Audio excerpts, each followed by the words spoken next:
Hello students, this is story time. आज हम लोग अपने इंग्लिश लिटरेचर के तीसरे चैप्टर की स्टोरी एक क्रो इन द हाउस के बारे में पढ़ेंगे, जिसे एक फेमस राइटर रस्किन बॉन्ड ने लिखा है।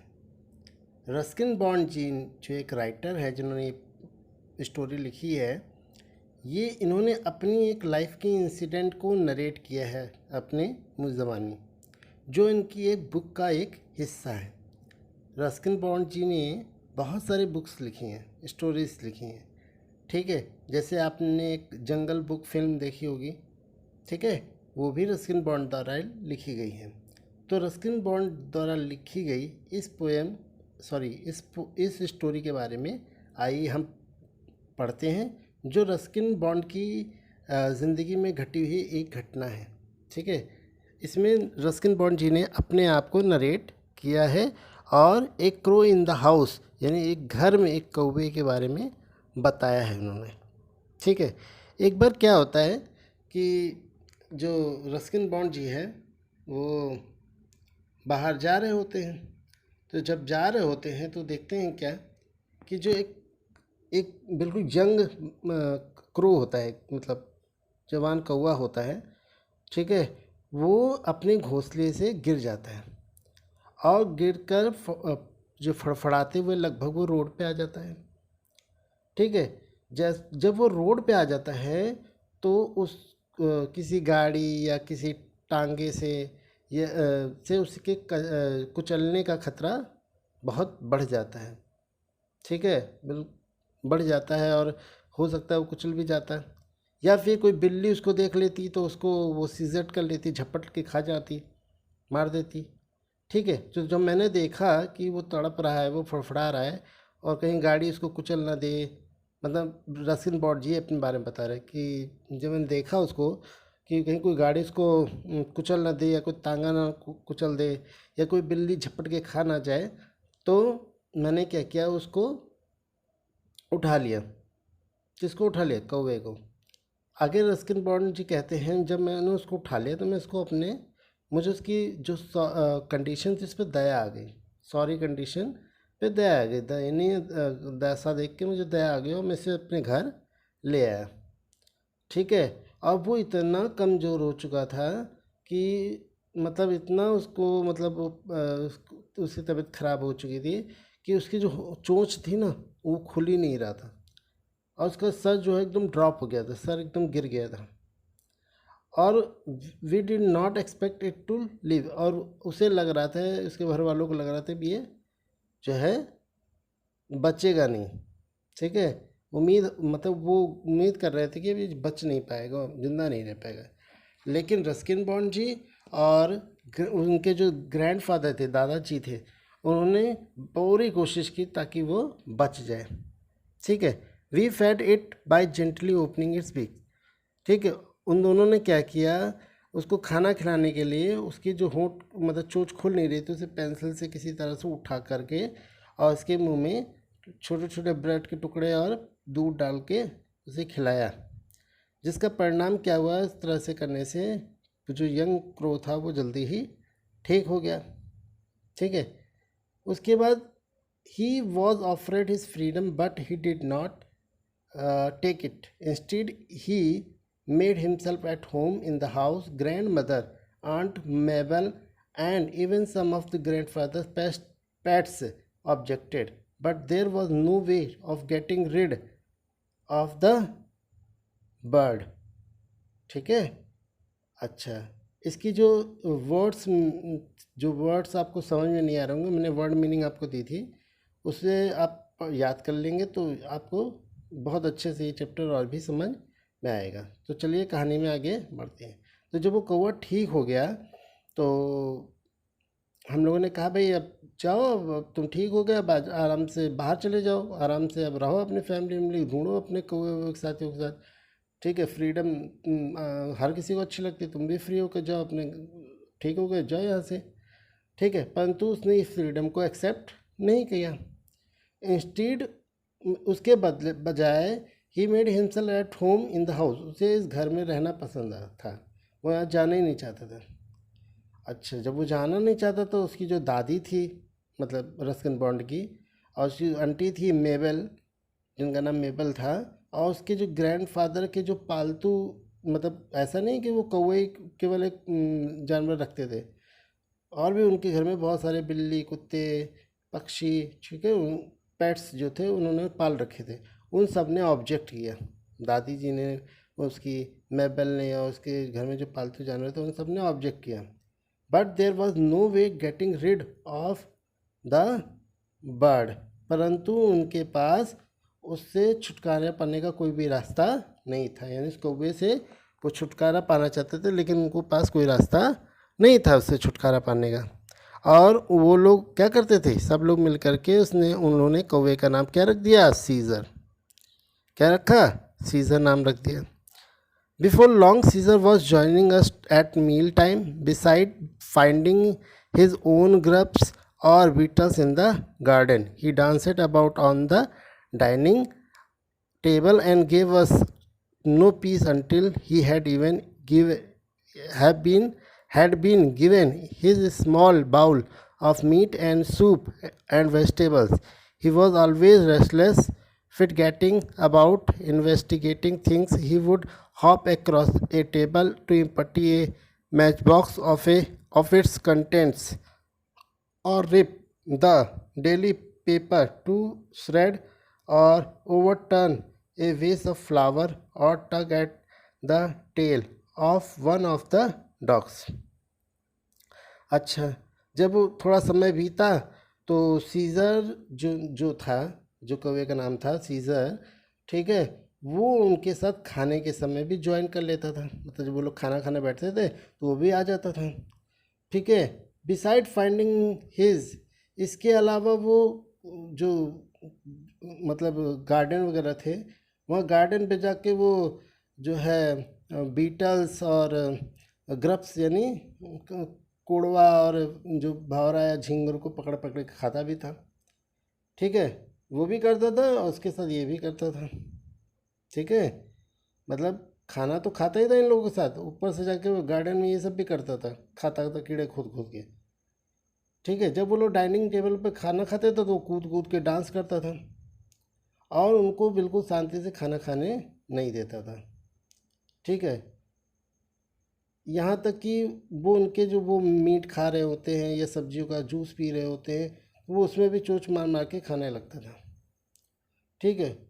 वो ही वॉज ऑलवेज रेस्टलेस, वो हमेशा बेचैन रहता था, ठीक है। बहुत चंचल था, लगभग चंचल था, और हमेशा कुछ न कुछ इन्वेस्टिगेट करता रहता था, चीज़ों को ढूंढता रहता था, ठीक है। He would hop across a table to empty a match box of its content, ठीक है। वो जो है एक टेबल से कूद करके दूसरे टेबल पर जो मैच बॉक्स के कंटेंट थे उसके पर कूद जाया करता था, ठीक है। Across a table to empty a match box of its content, खाली मैच बॉक्स रखा होता था उस पर भी कूद जाता था, ठीक है, उसे पकड़ने के चक्कर में। और rip the daily paper to shred और ओवरटर्न वेस ऑफ फ्लावर, यहाँ तक कि वो क्या करता था, रोज़ जो पेपर्स आता था उसको भी रिप कर डालता था, फाड़ डालता था, ठीक है, और उसके टुकड़े टुकड़े करके बिखेर देता था। इसके अलावा वो जो फ्लावर वेस था, फूलों की जो रखने की वेस था, उसको पलट देता था, ठीक है। और इसके अलावा वो क्या करता था, टग eight tell of one of the dogs, वो कुत्ते की पूँछ को बार बार खींचता रहता था। देखिए कितना शैतान कौवा था वो, ठीक है। मतलब उसे कहा भाई आप जाओ, आप ठीक हो गया, अब आपसे अपने कौवों के बीच में जाओ, रहो खुश रहो, लेकिन उसने वो गया नहीं, बल्कि वो वहीं पे रहा, उसे घर में रहना पसंद था, तो उनके पास कोई चारा नहीं था भाई छुट्टी पाने का।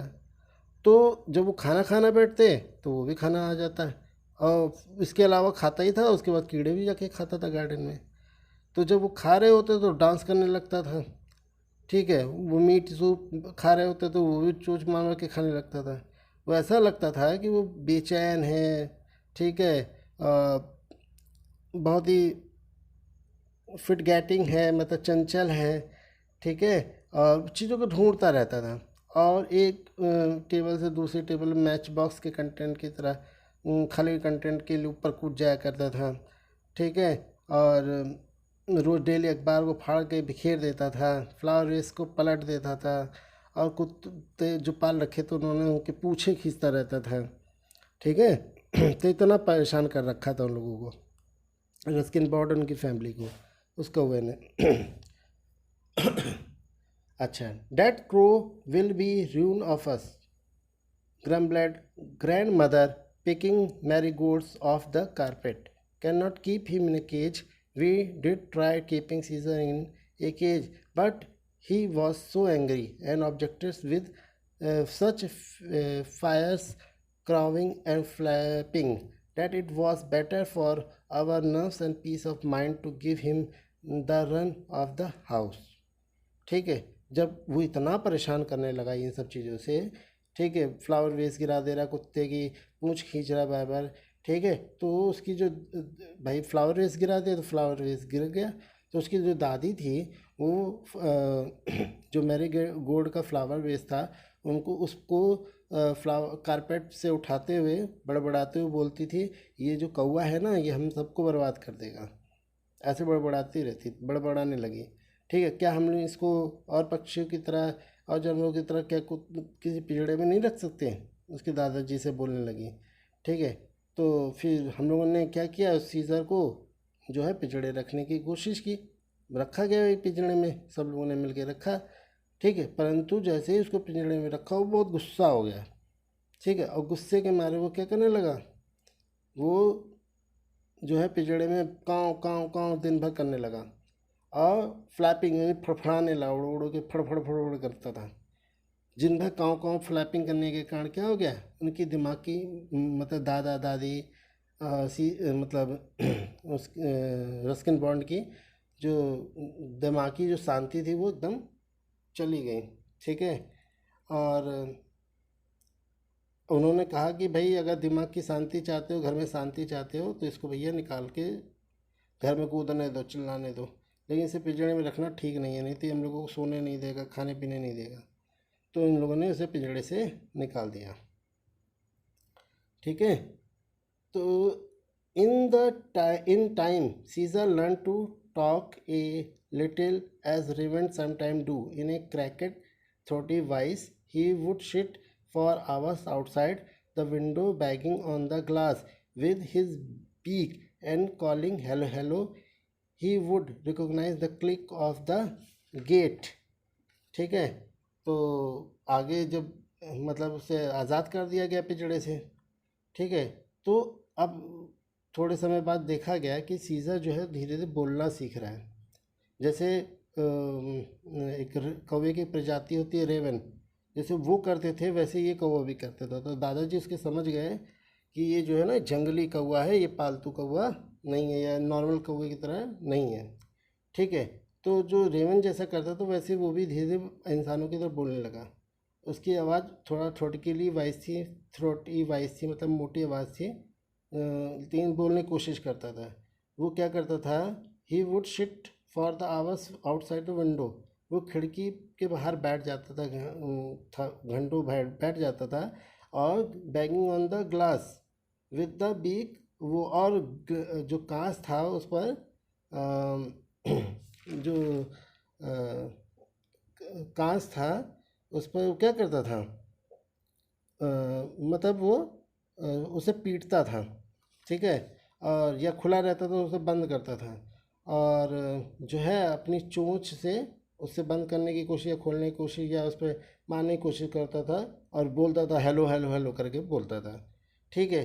और he would recognise the click of the gate, ठीक है। और जब उसे जब सीज़र घर गेट पे आता था और वो जैसे क्लिक करता था, घंटी बजाता था, ठीक है, वो तुरंत ही पहचान जाता था और वो हेलो हेलो करने लगता था। When I came home from school and would come to the door with the hop, skip and jump saying hello hello. I did also taught him to sit on my arm and say kiss kiss while he presses his head gently against my mouth। तो जब उसे click की आवाज़ सुनाई देती थी तो वो क्या करता था, जब उसको क्लिक की आवाज़ सुनाई देती थी गेट पर, जब वो खटखटाता था तो उसको उस क्लिक को समझ जाता था कि मतलब जो रस्किन बॉन्ड है वो गेट पे आ गया है, ठीक है।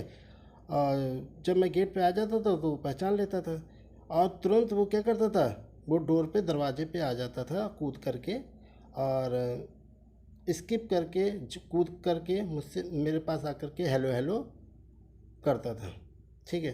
फिर मैंने उसको मतलब रस्किन बॉन्ड जी ने उसको अपने आर्म पर कौवे को बैठना सिखाया और उसे किस किस बोलना सिखाया, ठीक है। तो जब वो उसे किस किस बोलने को कहता था तो वो क्या करता था, अपने सर को रस्किन बॉन्ड के माउथ पर रख देता था, मुंह पर रख देता था। तो प्यारे बच्चों, आज हम लोग केवल रस्किन बॉन्ड जी की इस the crow in the house में यहीं तक पढ़ेंगे और बाकी के जो पैरा है वो हम लोग अगले वीडियो में डिस्कस करेंगे, ठीक है। तो जल्दी ही मिलते हैं नेक्स्ट वीडियो में। धन्यवाद।